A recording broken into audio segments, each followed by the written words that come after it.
La la la la la la la. Oo. Feel ko mga kaalagad, lap trip tong vlog ni Chris na dito eh. Kasi sa thumbnail pa lang naka-dress na yung papa niya at ito yung helper ng papa niya, oh, naka-dress na. So, 'di ba? Excited ako ito panoorin yung vlog niya. Kasi nakakatuwa din isipin na may mga tao sa paligid ni Chris na handang 'di ba? Handang magsuot ng ganyan na pambabae para lang mabigyan tayong mga viewers, mga kaalagad ng aliw ba, no? So syempre, tayong mga kaalagad, sino bang hindi makahalakhak kapag mga ganitong vlog ni Krishna, no? So dagdagan pa kay Krishna na sobrang galing din magbiro, yung sobrang basta-basta napakabenta din sa atin daw yung si Krishna magbitaw ng mga salita, natutuwa din tayo, di ba? Panoorin ko to. So yung dalawa naka-outfit na, pero yung papa ni Krishna na nandun na sa farmhouse mga kaalagad, wala pang outfit, pero dala-dala na ni Krishna dyan yung dress ng papa niya. So, yung outfit ng isa, jumper. 90s, 80s, yung mga ganun, malakasang pormaha, no? Ang nakakatuwa kasi din dito mga kaalagad, no, is mabigyan din ni Krishna ng opportunity ang mga taong ito na makilala din natin. Hindi natin alam kasi farmhouse, 'di ba? Farmhouse yung tinayo ni Krishna. So alam naman natin pag farmhouse, hindi yan nauubusan ng gawain, lalo na si Krishna kung hindi din siya nauubusan, may gusto siyang idagdag. So dapat talaga trabahuin 'yon. So siguro ito yung palagi niyang mga trabahante kukunin niya. So nang ganon, makilala din natin sila kasi lagi natin silang makikita sa vlog ni Krishna. So, baka darating sa point na pwede na din sila gumawa ng YouTube channel, di ba? Sa pamamagitan kay Krishna kasi nakilala na sila. So, supportahan natin, no? Tulad ni na Peter Paul noon, nila yung cameraman ni Edito, ni Stong na hindi pa talaga member ng PB Team pero laging nasasali sa mga vlog. Pero ayun, habang tumatagal is naging member na sila. So, ganun din itong mga taong to. So, supportahan natin kasi mga pareho lang din natin ba na mga ultimo. So, kaya nga natin supportahan yung mayayaman. So, kapag yung mga taong to gumawa ng YouTube channel, magsimulang mag-vlog, so supportahan din natin, iangat din natin, no? So, excited. Kasi napaka-supportive nila ni Krishna dito. 'Di ba? Hindi lahat ng lalaki game na game sa ganyan. Pag pinakayusapan mo na, pwede ako mag-dress ko yan ng pambabae para mas lalong nakakatuwa yung vlog natin, no, para sa mga viewers. Pero may mga lalaki talaga na aayaw, hindi mo talaga mababago yung desisyon, may paninindigan, ayoko, nakakahiya, like that, no.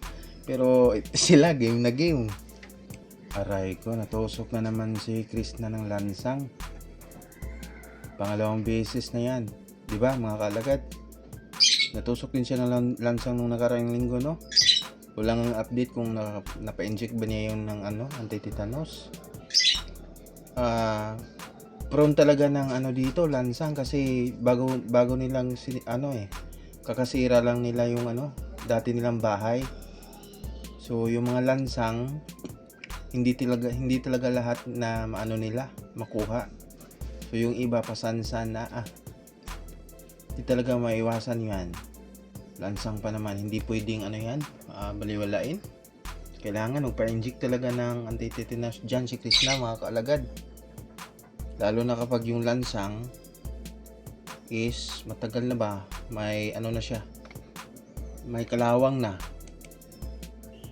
Ginagamot ng yung isang kasama nila nung naka black dress. Mga kaalagad, pwede? Feel ko ang ginamot nila dito, ginamit dahon siguro, tinakpan kasi blinard. Bawal kasi kay YouTube mga kaalagad yung dugo, magka-violation yung YouTube channel. So kaya yan ang ginawa ni Krishna na i-blurred lang. Ano kayang gamit nila dito na pang sa lansang, tusok? Siguro dahon ng malunggay yung gamit nila dito, dinikdik ba sa bato, Tapos yung katas, pinatuluan ng katas, tapos pinahidan. Siguro yun.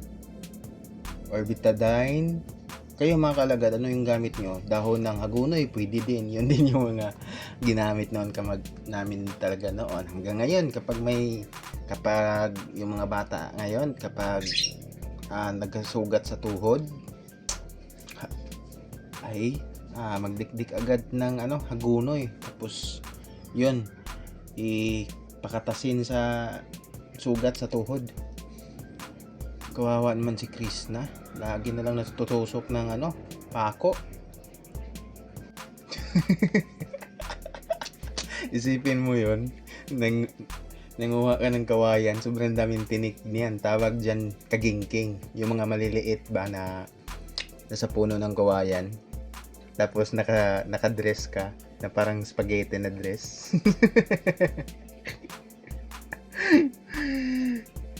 Kalokohan talaga ni Krishna. Mabuti na lang naging itong helper nila. Ano kaya siguro to ni Krishna, itong lalaking to, no?